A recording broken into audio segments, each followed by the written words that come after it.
જય Shri Krishna. Welcome to mother and daughter kitchen. આજે આપણે બનાવીશું ટ્રેડિશનલ રેસીપી જેનું નામ છે ગરવાણું. એને માટે શું સામગ્રી જોઈશે તે હું તમને બતાવી દઉં. ઘી, સુગર, રવો અને દૂધ આટલી સામગ્રીથી આપણું ગરવાણું બની જાય છે. આ કદાચ કોઈએ નામ પણ નહીં સાંભળ્યું હશે ને બનાવ્યું પણ નહીં હશે, તો આજે કઈ રીતે બને છે તે હું તમને બતાવી દઉં. એની સાથે પૂડા પણ ખાવામાં આવે છે, તો પૂડાને માટે પણ હું તમને બતાવી દઉં કે એમાં શું સામગ્રી જોઈશે. ઘઉંનો લોટ છે, ચોખાનો લોટ છે અને ચણાનો લોટ છે. ઘઉંનો લોટ મેં 2 બાઉલ લીધો છે. આ મેથીની ભાજી, કાંદા અને લીલા મરચાંની મેં ઝીણા કાપી લીધા છે. મીઠું છે, હિંગ છે, હળદર છે. બસ આટલી સામગ્રીમાં આપણા પૂડા બની જશે. અને તેલ પૂડા ઉપર મૂકવા માટે આપણે જોઈશે. પાણીથી આપણે લોટ બાંધીશું. તો સૌપ્રથમ આપણે પહેલાં ગરવાણું બનાવીએ. તે કઈ રીતે બને છે તે બતાવી દઉં. પહેલાં આપણે ઘી મૂકીશું.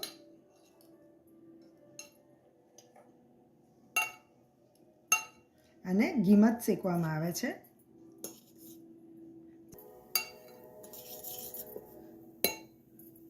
હવે એમાં આપણે થોડો રવો એડ કરી દઈશું.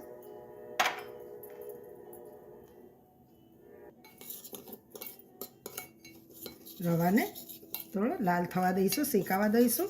ઘણા લોકો ઘઉંના લોટમાં પણ બનાવે છે, ઘણા લોકો રવામાં પણ બનાવે છે. પણ હું આજે રવામાં બનાવું છું. પાણીમાં પણ બને છે અને દૂધમાં પણ બને છે. પણ પાણીમાં સારું નથી લાગતું, એટલે આ દૂધમાં આપણે બનાવીશું. હવે આપણો આ રવો શેકાઈ ગયો છે. એની અંદર આપણે દૂધ નાખી દઈશું. પહેલાંના જમાનામાં લોકો સાંજે ડિનરમાં ખાસ પૂડા અને આ ગરવાણું બનાવતા. એ અસલ દાદી અને નાની મમ્મી એ લોકોના હાથ નીચે જ હું શીખી છું. પણ એ લોકો પાણીનો યુઝ કરતા, હું દૂધ નાખીને બનાવું છું. એનો સ્વાદ જ કંઈ જુદો લાગે છે. આ ઉકળવા આવ્યું છે. હવે ઉકળી જાય એટલે આપણે અંદર ખાંડ એડ કરીશું. થોડું ઉકળવા દઈશું.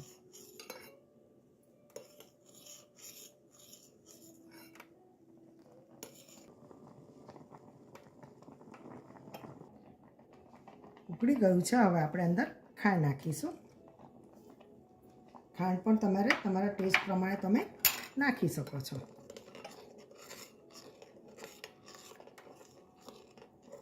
હવે એક ઉકળાવવા દઈશું.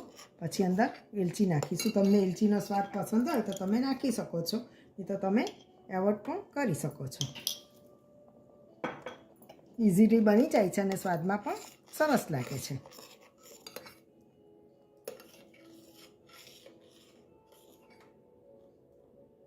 તમે જોઈ શકો છો ઉકળી રહ્યું છે, એટલે આપણું ગરવાણું રેડી થઈ ગયું છે.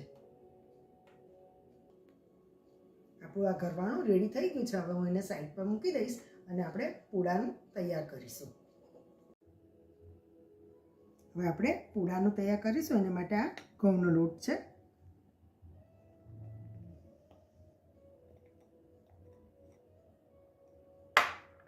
એમાં ચોખાનો લોટ એડ કરીશું. ચોખાના લોટથી ક્રિસ્પી થાય છે. આ ચણાનો લોટ છે.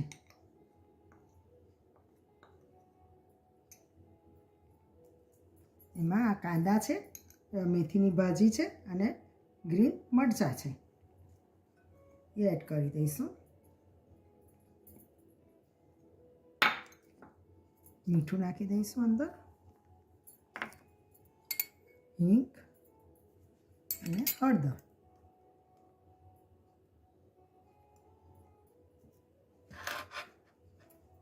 તો મિક્સ કરી દઈએ અને પાણીથી લોટ બાંધી દઈએ આપણે. હવે આ પાણી રેડીને આપણે લોટ તૈયાર કરી દઈશું.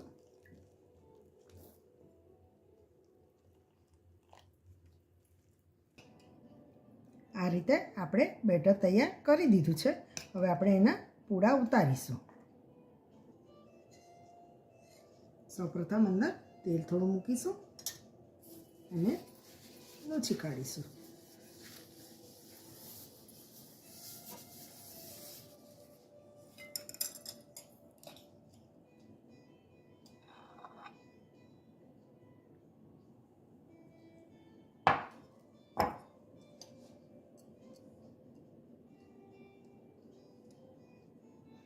તમારે જેટલા પતલા જોઈતા હોય તેટલા તમે કરી શકો છો. પૂડા આમ પણ પાતળા જ બને છે.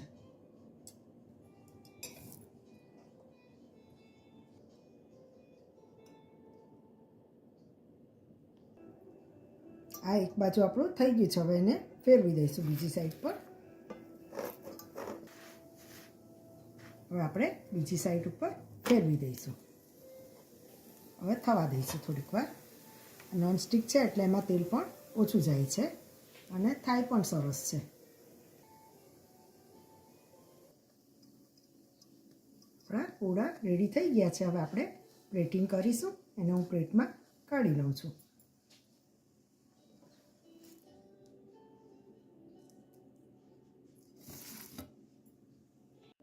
પહેલાંના જમાનાની વિસરાતી વાનગી તમે પણ ટ્રાય કરજો અને બનાવજો. પૂડા અને ગરવાણું બહુ જ સરસ લાગે છે અને સ્વાદની તો વાત પૂછો જ મત. પૂડા અને ગરવાણું રેડી છે. તમે પણ જરૂરથી બનાવજો. સબસ્ક્રાઈબ કરજો અને શેર કરજો. Thank you for watching.